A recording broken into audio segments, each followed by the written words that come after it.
The crisis of the 3rd century from 235 to 284 AD did not happen overnight. It was years, if not decades, in the making. During this time period, Rome was nearly ripped apart by both internal and external dangers. Perhaps no greater threat had existed since the time of Hannibal. Now let's roll back the clock to a time period before the crisis of the 3rd century.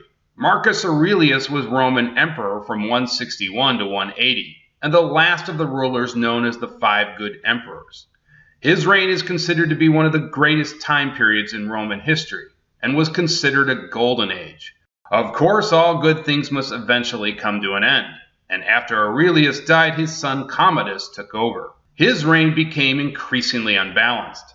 At one point, Commodus is said to have performed as a gladiator in the Colosseum. He also began to act more like a dictator.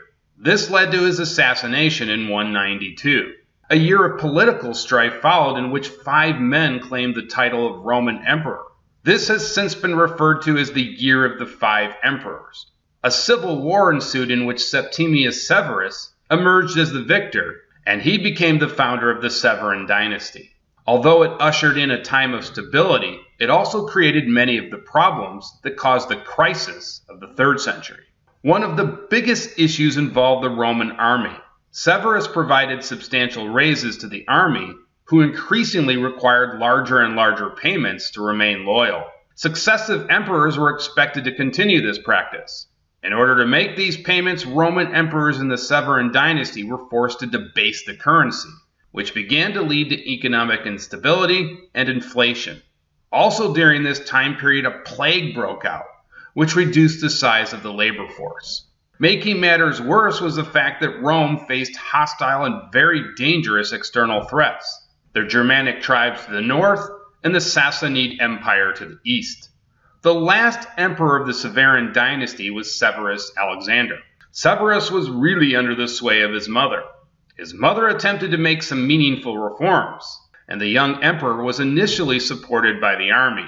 However, he soon became unpopular after a brutal war with the Persians, where the Roman army suffered heavy casualties. The final act came when he attempted to bribe the Germanic tribes into not fighting. His army looked at this as an act of cowardice. One of his legions decided to take matters into their own hands and assassinated both Alexander and his mother. This is looked at as the beginning of the crisis of the 3rd century. There would be over 20 emperors during a 50-year period between 235 and 284.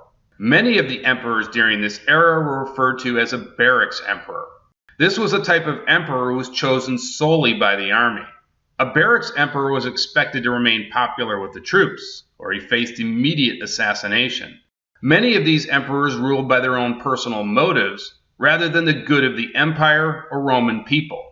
Now, I must point out that these emperors had to do everything possible to keep their soldiers happy, but often this was at the expense of Roman citizens. The first of the Barracks emperors to replace Severus Alexander was Maximinus Thrax. 3 years into his reign, things began to break down again, and there was almost total chaos. Amazingly, there were 6 claimants to the throne in 238. Maximinus decided to enforce his rule and marched on Rome, but he was assassinated by his own legion. The Senate had appointed 2 co-emperors, but they too were assassinated, this time by the Praetorian Guard.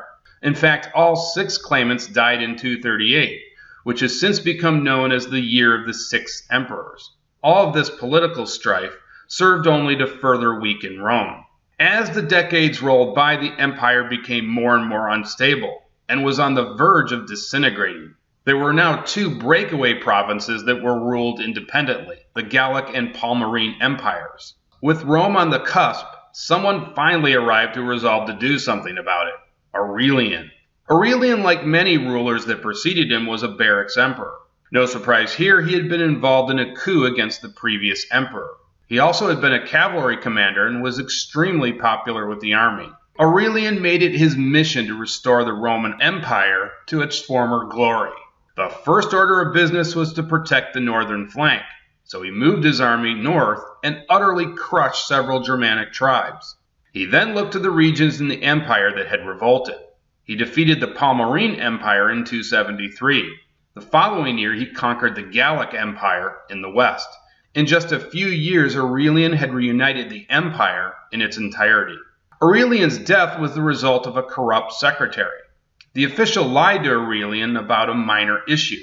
In order to save himself, he forged a document that showed a list of Praetorian officers who were to be executed. The trick worked, and the Praetorian Guard assassinated the emperor. Nonetheless, Aurelian's actions stabilized the empire. A few years later, Diocletian followed up on Aurelian's efforts and instituted reforms that would ensure the empire's survival for another 200 years.